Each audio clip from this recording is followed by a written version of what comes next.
شہوت پر قابو پانے کے لیے ضروری احتیاطیں۔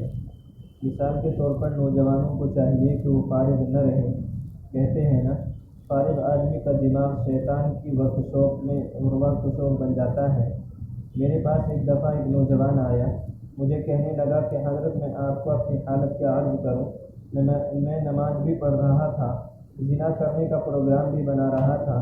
نوجوان یہ بات کر رہا ہے تو ایک تو فارغ نہ رہیں، اپنے آپ کو کاموں میں مصروف رکھیں، بچوں کو بھی مصروف رکھیں۔ دوسرا، کبھی بھی نوجوان فارغ ہوں تو ان کو تنہائی میں نہ رہنے دیں۔ یہ جو کام آج کل ہم نے اپنے گھروں میں کمرے مختص کر دیے کہ یہ میرے بیٹے کا کمرہ، یہ میری بیٹی کا کمرہ، یہ درست نہیں۔ بچے سارا دن کنڈی لگا کر اکیلے پتہ نہیں کیا کرتے رہتے ہیں۔ آپ کو کیا پتہ کنڈی لگا کر وہ وقت کیسے گزار رہا ہے؟ ٹی وی دیکھ رہا ہے، کمپیوٹر پر، انٹرنیٹ پر وہ چیٹنگ کر رہا ہے، فون پر باتیں کر رہا ہے، کیا اس کا حال ہے پتہ ہی نہیں۔ تو نوجوان بچوں کو الگ کمرے اول تو دیں تو 2 بھائیوں کو ٹھہرائیں، 2 بہنوں کو ٹھہرائیں اور ان کو بھی کہیں کہ کنڈی نہیں لگا سکتے، اور ساتھ یہ بھی کہیں بیٹے کے کمرے میں جب چاہے باپ کا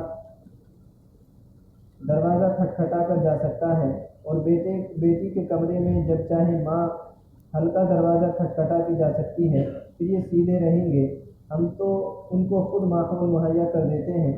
اور آج کل تو یہ جو پری پیڈ سسٹم ہے، اس میں کسی نے کوئی نمبر لکھوا دیا، کریڈٹ 10 گھنٹوں کا آ جائے گا، باپ سے مانگنا ہی نہیں پڑتا، کیا ضرورت ہے ابو سے مانگنے کی؟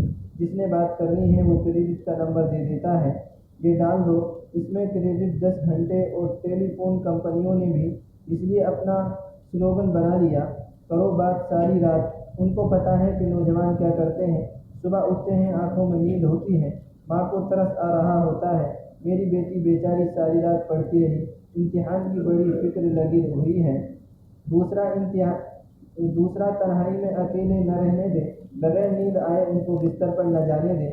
یہ باتیں بچوں کو سمجھانی چاہیے۔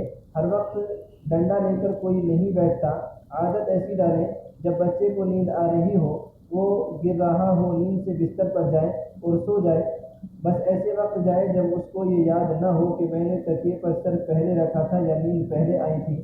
اسی طرح بچوں کو بیت الخلاء میں ضرورت سے زیادہ دیر لگانا، اس پر بھی ماں باپ کو نظر رکھنی چاہیے۔ ایک ٹائم سے نہانے کا، قضاء حاجت سے فارغ ہونے کا، بچے جائیں اور اس میں ضرورت سے فارغ ہو کر نہا کر باہر آ جائیں۔ جب ضرورت سے زیادہ ٹائم وہاں پر لگنا شروع ہو جاتا ہے تو اس کا مطلب ہے کہ شیطان کو وہاں پر بچے سے گناہ کروانے کا موقع مل جاتا ہے۔ بچوں میں فحش مذاق کی عادت ختم کریں۔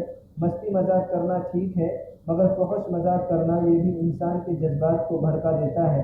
اور نوجوانوں کو دیکھا ہے، وہ تو کرتے ہی ایک دوسرے کے ساتھ فحش مذاق ہے۔ یہ چیز انسان کے لیے بہت زیادہ نقصان دہ ہے۔ اور کبھی کبھی بچوں کو سبق بھی دیا کریں، جیسے جلتی آگ کی طرف اشارہ کر کے کہیں، بیٹو ذرا اس آگ میں انگلی ڈال کر تو دیکھو، انگلی ڈال سکتے ہو؟ وہ کہے گا نہیں امی انگلی جلتی ہے، تو بیٹے دنیا کی اس آگ میں انگلی جلتی ہے، تو جو آگ دنیا کی آگ سے 70 گنا زیادہ سخت ہوگی، اس میں قیامت کے دن ڈالے جاؤ گے تو کیا حال ہوگا؟ دنیا کی آگ سے عبرت دلائیں۔ بتائیں بچوں کو کہ ہم تو دنیا کے 2 بندوں کے سامنے ذلت برداشت کر سکتے، قیامت کے دن ساری مخلوق کے سامنے کی ذلت ہم کیسے برداشت کر سکتے ہیں؟ تو بچوں میں خدا خوفی پیدا کریں، نیکی کی نصیحت کرتے رہیں۔ یہ چند احتیاطیں رکھیں اور وقت پر بچوں کے نکاح کر دیں گے تو آپ دیکھیں گے کہ گھروں کے ماحول سے زنا اور اس کے متعلقہ گناہ یہ تقریباً ختم ہو جائیں گے۔ بہت پاکیزہ ماحول ہو جائے گا، جو برکتیں رکی ہوتی ہیں گھروں میں، آپس میں محبتیں، الفتیں، بچے ماں باپ کے فرما بردار، اللہ کے بھی اطاعت گزار، الحمدللہ گھر جنت کا ماحول دکھانے لگ جائے گا۔ اللہ تعالیٰ